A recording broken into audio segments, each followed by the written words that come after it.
Nighthawk Gold Corp, we're a junior explorer, aggressively exploring our properties in the Northwest Territories. Developing Canada's next gold camp, some of you might think that's rather an ambitious statement. So, in this next 10 minutes, what I'm going to try to do, and do my best, is to convince you that there's more to that than just a bunch of words, that we actually do feel we have something that's been off the radar for some time.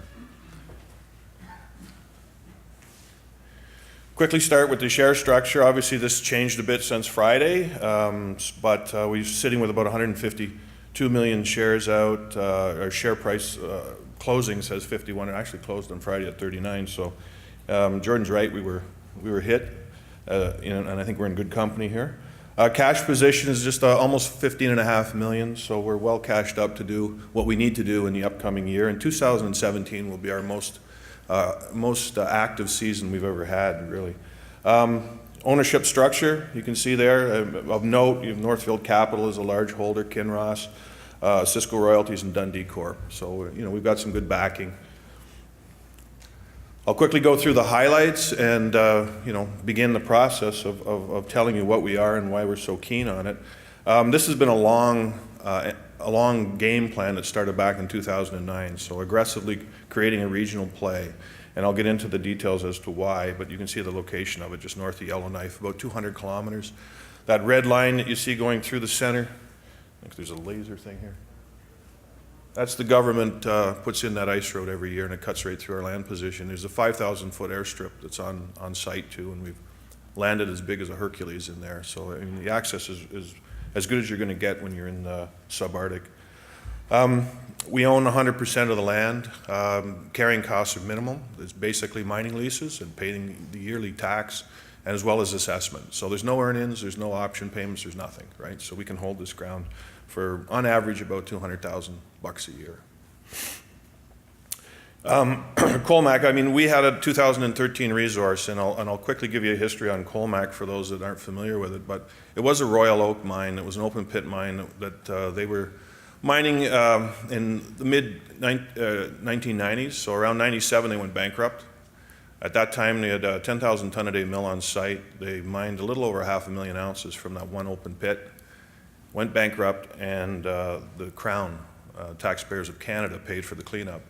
And that was about a 10-year plus cleanup. So while that was going on, that's when we were starting to build our land position. And what I started to see in that camp was what I see based on my decades of work in the Abitibi, but you're seeing the same sort of thing, the same rock types, the same mineralization, the same variety of deposits, and the same high-grade gold, and from north to south, east to west throughout the entire camp. The one thing you're lacking was work. This camp hasn't seen the activity, but it has everything else. So Colomac was sort of the key to the whole equation here. We acquired that ground and built it through staking and a few minor acquisitions. And then I contacted CARD, who are the federal government agency that cleans up sites, and asked them what they were going to do with Colomac when they were finished, and they said we'd put it back in play. So I said, give us a call. A year later they did. And in the meantime, I searched out the last geologist that did the resource work for Royal Oak in 1996. And he actually lives here in Vancouver, and he had it in his garage, if you can believe that. So it was digital, thank God. For a couple of $1,000 just to pay his day rate, he shipped it to me. We updated it, and I could see there was over 1 million ounces left in the near surface environment. Great opportunity to grow the resource along strike and to depth, but also suggestions of higher grade, and this is key to the storyline that we're going to get into here today. Because high grade was not part of the Colomac story, and probably a lot of people who knew Colomac would probably echo that same thing. Colomac was just a low-grade open pit. Yeah, it's that, but it's also a high-grade resource as well. So that's how we got our hands on it, and that's where we began to build the story from 2012 onward. So that resource that you see there, 2.1 million ounces at 1.64, that was based upon the historical database that we'd inherited, plus one season's drill program that we did to begin that process in 2012. So it's old. We've done a 2014, 2015, and a 2016 program. So we'll be adding a resource update in 2017, and we'll be heading towards 3 million ounces. And this thing has the ability to grow beyond, and I'll show you that in long section shortly. So as I said, significant growth potential. I mean, early on in the game, based on our 2012 drilling, we were adding ounces at $8 discovery cost, which is about a third of the industry average. So, you often hear, you're in the north, it's expensive. Yeah, it is. But because of the geometry of Colomac, which is essentially a 9-kilometer wall from surface, subvertical, down to over a kilometer, that's as deep as Royal Oak drilled it, and it's mineralized throughout its extent. So you can't miss it, in other words, right? And that's why we have a 98% hit rate. Now the challenge is finding the grade, the high-grade shoots in it, and I'll show you that here shortly. Whoops. So some of the recent releases we had, some of you may have seen that, 52 meters is 7.72 grams. It's a 40-meter true width cut. That's not Colomac grade, right? So that's why, this story is now taking a turn, right? And then another one, the latest one in October is 72 meters and change of 5.6 grams, but cuts of almost 20 meters of over a half ounce. That's not Colomac historically. So, and then of course our announcement that Kinross took a 9.5% interest in us, and largely because of the regional play and what we're doing. That's our land position. Go back one. Colomac sits in the north central portion. As I said, when I first looked at this thing, I could see the variety of deposit types, the high grade. That's everything that you would look for if you're looking for an Abitibi gold camp, right? Or an Abitibi-like gold camp. So this has the pedigree.